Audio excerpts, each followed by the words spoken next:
Hello, everyone. Good morning. It's morning for me. I'm finishing my coffee and I'm really annoyed at myself because I didn't make it the way that I like to make coffee normally. I think I just went blank and started making it the wrong way. I don't know. Anyway, welcome back to yet another video of makeup inspired by a book. I'm kind of proud. Um, so far this year I've read more books than I've read ever in my life. Kidding. Um, I've just read 2 books this year so far. 3 if you count the children's books. I read to my niece and nephew, but that's beside the point. Here today we have the unofficial tribute from me to the book The Fall of Jericho because I just finished it. Yay! This is a book that is near and dear to me, but even more so to my twin, because my twin is friends with the author, and I am now friends with the author, because I was able to meet her and help her go to her first book signing event back in, I want to say it was January.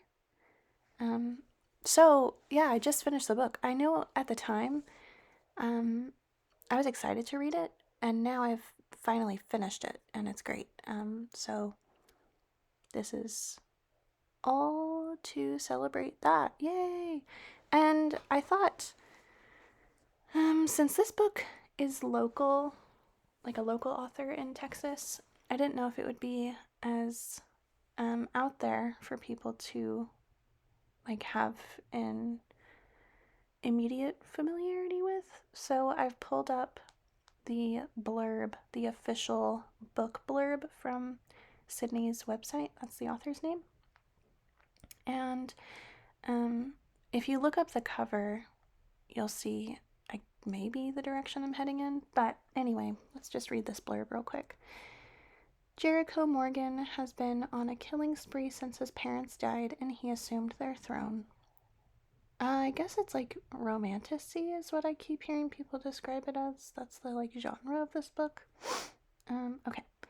Blessed by the saints with prophetic visions that reveal what his next course of action should be as king, Jericho can glimpse into lives of people he's never met, convict them of their sins, and then eliminate them for good. Needless to say, the last thing he expects to see in one of his visions is a girl from the marshes beckoning him to come find her.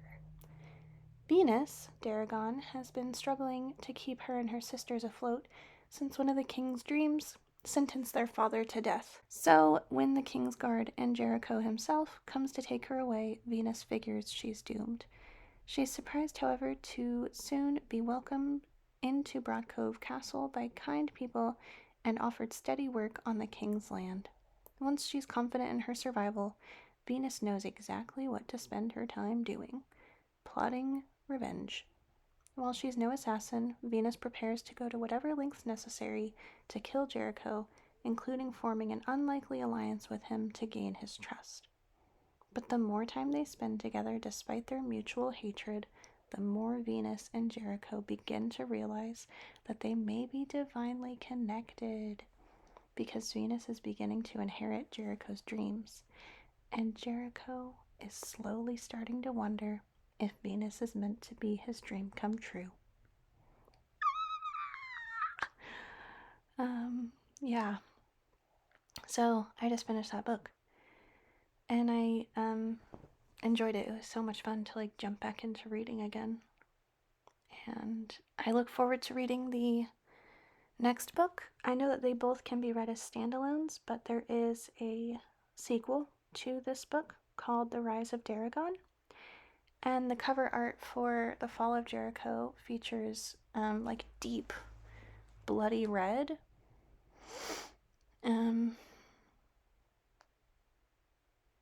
Oh gosh, sorry, I keep looking at her website now. This is cool. She's got visuals and stuff for each character. But anyway, yeah, bloody red. Our protagonist is super strong, hard-headed, stubborn, intense. So I gave her some bushy brows. I definitely, like like I said in my other videos, I'm not going for something that looks like the character. It's just what I'm thinking of when I'm reading the book.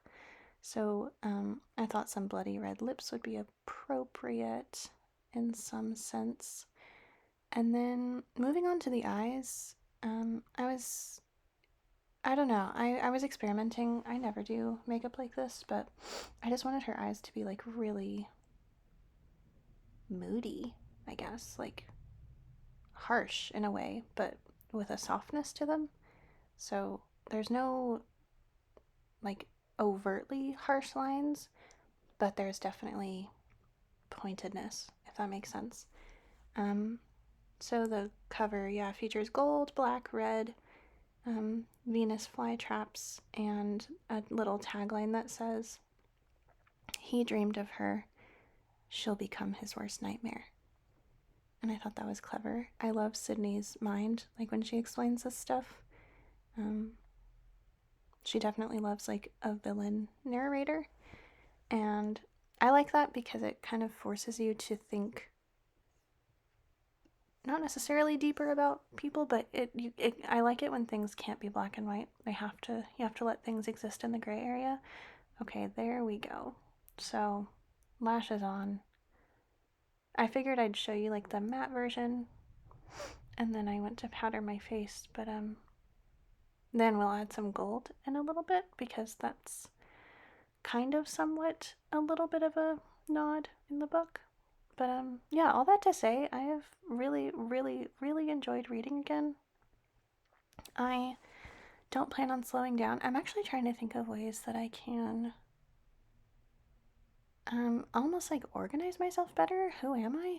I don't know. I was talking with a friend the other day about how they like to think that they're type A, but they're not. And I feel like in some ways my job made me really good at being organized with schedules and stuff, but I don't act on it in my personal life. So maybe I will do that. I hope y'all enjoyed this. Henrietta was there with me to support. Thanks for watching, and I will see you in the next video. Bye!